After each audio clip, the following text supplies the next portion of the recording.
Hello, Ron here. Today is Friday. The market is closed. It is the 7th of October. As you may recall, earlier this week I posted this as a daily chart, I believe, with triple A's on the bottom, and that pretty well means that in many cases I went long. And one of my faves for going long was what was that other one there? Where was it? Where was it? It's this one here, but it was. Let me just type it in. There we go. One of my faves for going long was this guy here. Um, this was just beautiful. This was the Qs. Anyway, one of the things that you may notice that I have drawn on here was is a 2P line coming down, and over here is your median line, and prices zoom through the median line. They come back down very often, and will they make it down to the MLH in the correction? Quite possibly. Don't really know. We'll have to wait and see. But that is a possibility. Um, Also notice that prices have. Let's see if we can just put this on a daily chart. There we go.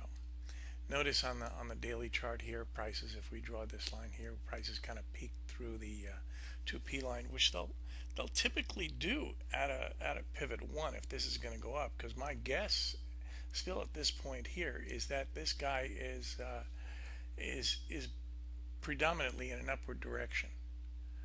My guess is that we have seen the lows, and upward is the dominant trend, even though the probability of a down move here is pretty damn good at this point. So that's what I see going on. Um, that's in the Qs. Let's take a look over in the SPY. SPY. Same kind of thing. We had the triple A's on the chart, and say you draw your 2P line, you see that, well, you had a close outside there yesterday, and today spent two closes outside. Andrews used to say that prices rarely make more than two closes outside. At some point, I came to the point of, well, the extreme would really be two further closes, anyway. Bottom line is, once you get two closes outside, start looking for, or even going outside, because that's just the furthest. That's the most extreme. Start looking around for a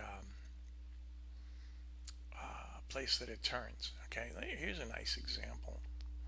Okay, the same darn thing, and just it's a signal to start looking. See, here's your 2P line. Prices came down, went opened up past it, and then did a absolutely elegant reversal. And this, well, here was your 2 days beyond in some way, shape, or form, or something. Anyway, we have the couple of days beyond. We have that in the SPY. We have that in the Qs, and we may even have it in IWM. Let's take a look there.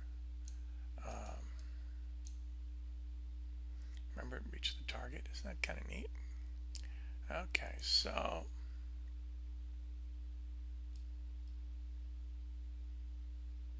yeah, we got a couple of days beyond. Okay, so this is what we have, and we got a couple of days beyond. Prices have zoomed the ML, one close beyond. My notice we have here one close beyond on this scale here, and if we, let's see, on the other scale we also had, did we have one close beyond there? No, we didn't even make that one. Ooh la la, ooh la la, we did not even make that one. Let's see, that would be this one here, and this one here, but that's okay. So anyway, right now we have this, and then um, I was looking at it intraday, and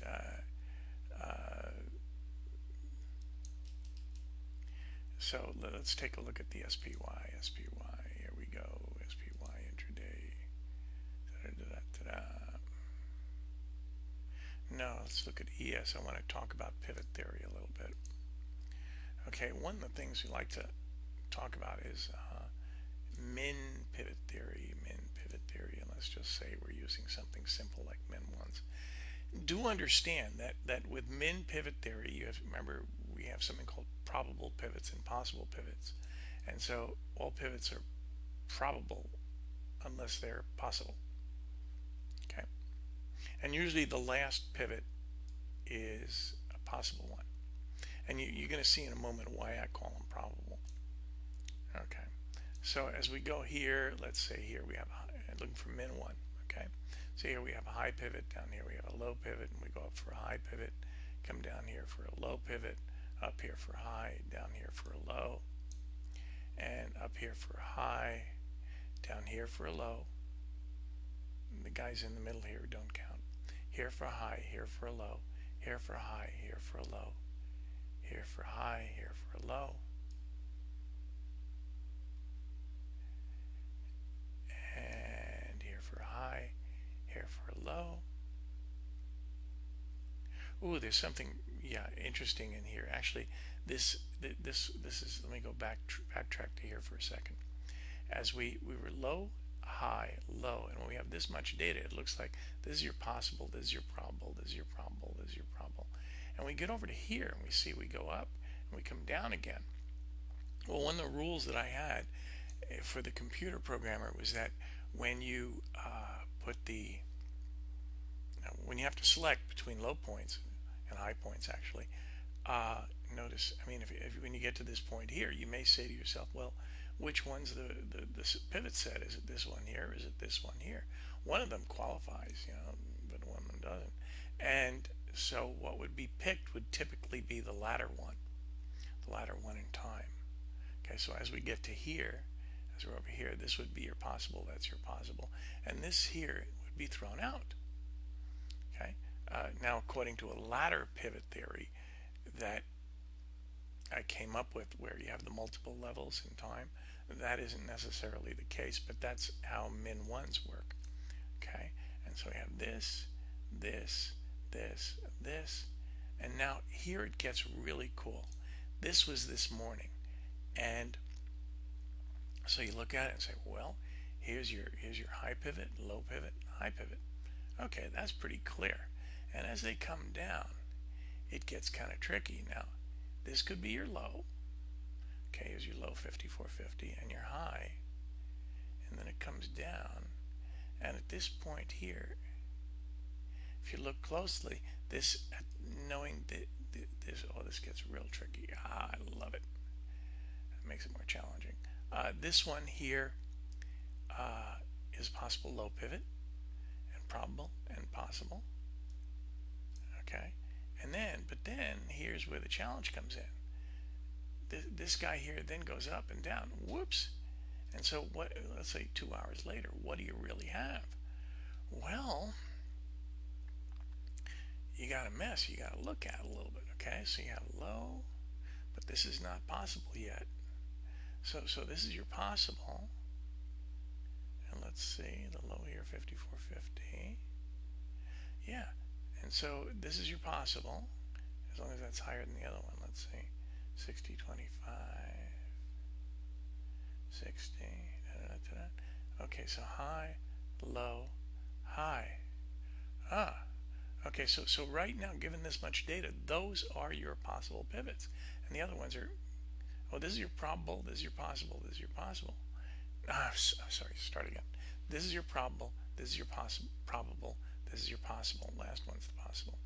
Okay, so we go out further in time, and right now we're looking at this low here is 250, this low here is 250. This is your possible, this is your probable, this is your possible, this is your probable. So what it looks like here is you have an A, B, C, right? Everything perfect, wonderful. Once again, market is tricky sometimes. And so here we have it where this is your, if this is your possible, then this here, these two here, low, equally low. So yipes.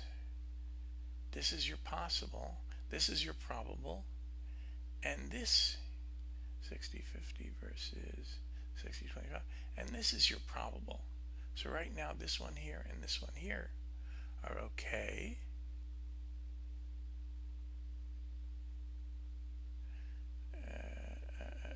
Actually, no, not yet, but it's gonna be. This one, this is here is still your possible. This is here is still your possible. And now it comes lower than here. Once it comes lower than here, there we go, beautiful. Then this becomes, this is possible, this is probable, this is probable, probable, probable. So it just wiped out all these little guys in here. Okay, and sometimes it'll do that. And here's the interesting part. When you get to this switching back and forth on the pivots,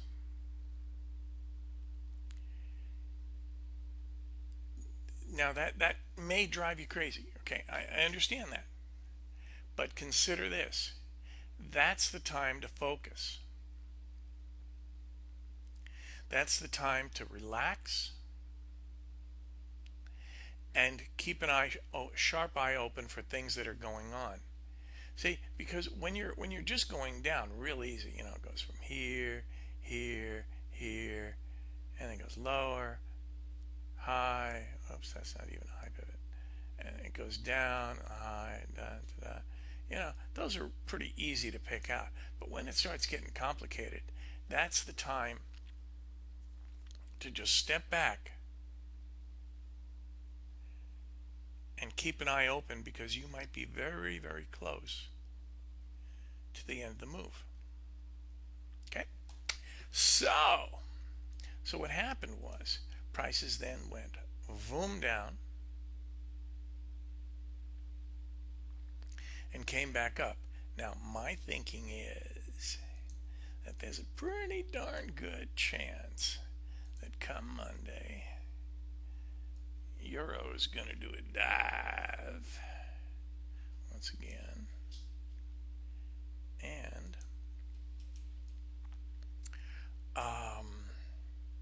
and this guy is going to go down in this direction here.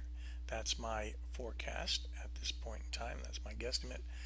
What happened for me personally is I stayed long during the day. Actually, I even got a small position on here. I was long coming in. Okay, I was long all these days here. Then I put a small position on here, and prices came down. But you know, I survived. And they went up, and I boom took a small profit on my little long position, and even covered commissions. That was good. So and I had enough left over for dinner or two. So then what I did was I went in and across the board sold. Got out of my long positions from down here. And as I emailed you guys, I am short. I went short a little bit. Now, this is not since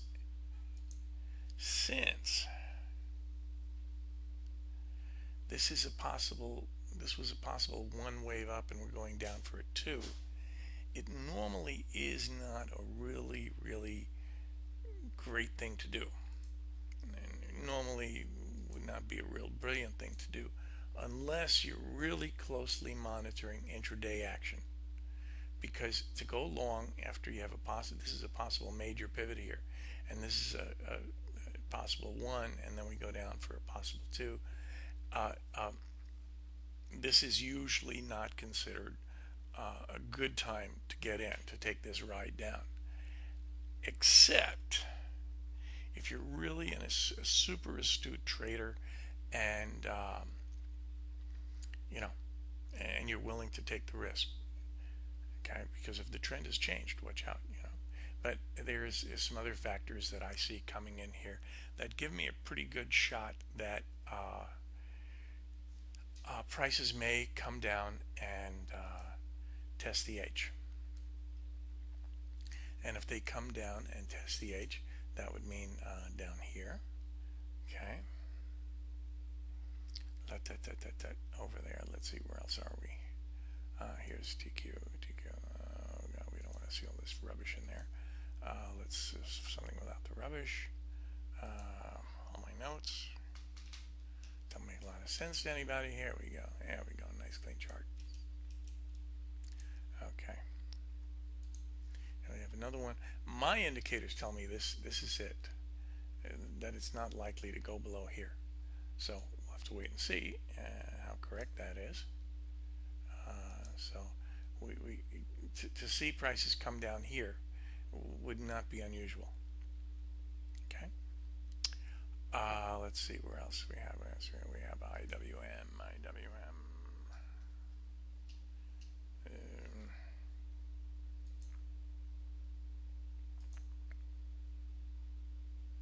Here we go. Okay, this was the target, remember? And then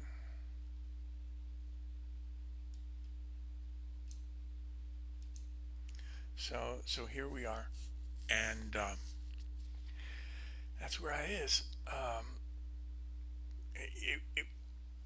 I'm not saying it's definitely going to stop here, but this is an area when prices get down here that would get my attention, and then I would be looking at other course indicators that will become clear to me at that point in time, because as you've seen over the last month or so that I've been putting these videos up here on a regular basis, indicators become clearer the closer we get to a turning area. Okay, that's just the way it is. It's really kind of neat. So anyway, it's the 7th of October. Wishing you a wonderful weekend, and see you next time.